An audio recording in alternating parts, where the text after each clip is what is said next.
So let's explore the next letter, the letter to the church at Philadelphia. A little bit of background information there. The word means city of brotherly love. We say Philadelphia for the city here in the United States. I used to do training with a colleague of mine. We would travel around the state of Florida. We're doing a number of training sessions in various topics, primarily bicycle safety and bicycle law enforcement at that time. But he was from Philadelphia Police Department. And he'd always introduce himself and say, yeah, I'm from the city of brotherly love and gang wars, talking about Philadelphia. I don't think it's anything applied to this Philadelphia. Well known for wine production, their principal deity was Dionysus. That was the god of wine. They served as a missionary church. That has something to do with our prophetic profile. They were furthering the Greek language and the culture into the area. That same earthquake from 17 AD did a lot of damage here. And of course, they're all in the same general area, so that makes sense. The church suffered at the hands of the Jewish community that was there. Later on, many of the Jews repented and were converted to Christianity, interestingly enough. The 14th century, it had a very prosperous and thriving Christian community. They were able to repel some large Turkish assaults, but ultimately they were conquered by the Turks and the Byzantine armies in about 1390. And the church continues to this day in Philadelphia, but it's underground. What's the prophetic profile? May represent the missionary church, reaching out to the world. Think about it, we had the medieval church that gave way to the Reformed church historically, and if our prophetic profile is correct here, and then out of the Protestant Reformation became the great missionary work that went out to the world. And the name of the church and the title of Christ is found there in verse 7. And to the angel of the church in Philadelphia write, he who is holy, who is true, who has the key of David, who opens and no one will shut, and who shuts and no one opens, says this. So we've got a reference from Revelation 1:18 where Jesus says he has the keys of death and Hades. This seems to tie in to this idea of the key of David and opening things that can't be shut and shutting things that can't be opened. We can find a cross-reference to Isaiah 22 that I think is probably going to be a reference to the millennium. Then it will come about in that day. We see that abbreviated term throughout the Old Testament prophecies dealing with end times. In that day that I will summon my servant Eliakim and the son of Hilkiah, and I will clothe him with your tunic and tie your sash securely about him. I will entrust him with your authority, and he will become a father to the inhabitants of Jerusalem and to the house of Judah. Then I will set the key of the house of David, there's our cross-reference, on his shoulder. And look at this, when he opens, no one will shut it. When he shuts, no one will open. So we get the exact same reference here from Isaiah 22. So keep that in mind. I'm sure that's going to tie in to our understanding here. We have a commendation about deeds. The church at Sardis, they were known for their deeds too. They wasn't good. These are known for good deeds. I know your deeds. Behold, I have put before you an open door, which no one can shut, because you have a little power, and have kept my word, and have not denied my name.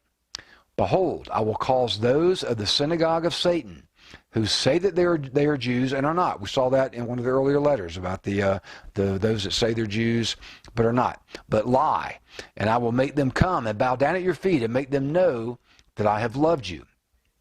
Because you have kept the word of my perseverance, I also will keep you from the hour of testing, that hour which is about to come upon the whole world to test those who dwell on the earth. A lot of debate about what this is a reference to. Could be the Great Tribulation. We're going to talk about that later on. Judah's troubles, and we'll see all that when we get later into our study. It could mean that could have implication for the rapture. We're going to study that in much greater detail in chapter 14. I know everybody wants to know about the rapture. There's various views. We're going to explore those. I've got my view. I'll share with you why I have that particular view, but it certainly is open to consideration because there's a lot of competing views and by a lot of really good scholars in this particular area. Some will say, well, since the church at Philadelphia is being promised that they'll be kept from the testing, that means the church is going to be raptured prior to the tribulation period, either the full 7 years or the last half of that 7-year period, which Jesus specifically referred to as the Great Tribulation. We'll see. I'm not convinced of that, because this is conditional. It's because they've kept the word. We've got other Christians, other churches that aren't being commended, just like the one we saw at Sardis, and there's no promise that they're going to be kept from being tested. So if the entire church is being raptured up, then I don't think that quite fits the pattern. Some will say, well, this is about the overcomers, and it's a partial rapture of the church, and we'll get to all that when we get to chapter 14. So you got to stay with me at least that long. But anyway, be aware that that's one of the references that some people will use for a pre-tribulation rapture view. There was no concern expressed for Philadelphia or for Smyrna, so that was good for them. And both churches are still on planet Earth to this day. There was an exhortation, as it was to all the churches, I'm coming quickly. Hold fast what you have so that no one will take your crown. And we see once again a reference that a crown or a reward can be lost. This is not referring to salvation. Don't read it that way, because I think clearly that's not what this is referring to. This is some type of reward that can be lost if, in this particular case, the church is not holding fast to what they already have. There is a promise to the overcomer, of course. He who overcomes, I will make him a pillar in the temple of my God, and he will not go out from it any more.